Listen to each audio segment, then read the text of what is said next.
New reports this week indicate the Obama administration may indeed have spied on the Trump campaign, specifically its campaign chairman Paul Manafort, and possibly monitored Trump Tower while refusing to tell Congress about it.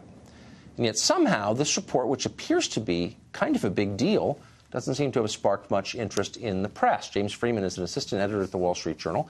He wrote a piece asking why the media care more about President Trump's tweets than it does about the Obama administration possibly lying and spying on the political opposition. James Freeman joins us tonight. James, thanks for coming on. Good to be here. I mean, I guess just the first macro question, this seems like kind of a big deal, an administration authorizing spying on, wiretapping of its political opponents.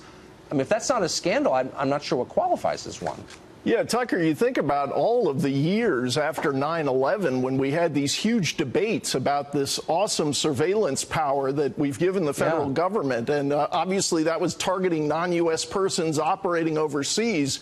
And this question was, what if this amazing power was someday turned on the political adversaries of the party in power? And now it's happened. And everyone seems satisfied that it must have been, I don't want to say everyone, but yeah, much of the media is more concerned with how President Trump is tweeting about it than on the fact that the government... Can I say one thing?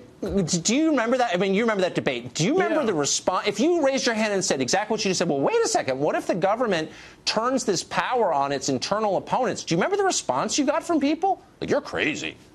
Yeah, but that was the nightmare scenario. Exactly. And you remember all the coverage, debates about what's known as the FISA court, Foreign Intelligence Surveillance Act court. And to much of the media, this is a dark, secretive threat to our civil liberties.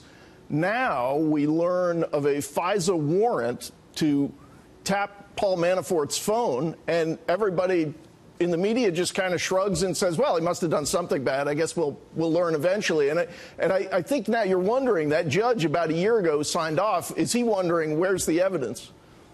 Yeah, I mean, I think it's a great question. And here, just my final question, why can't we find out more about this? I mean, look, leaking the existence of a FISA warrant, I think, is a felony already. So we're already down this path. Don't you think as citizens we have a right to know why the government did this, who authorized it?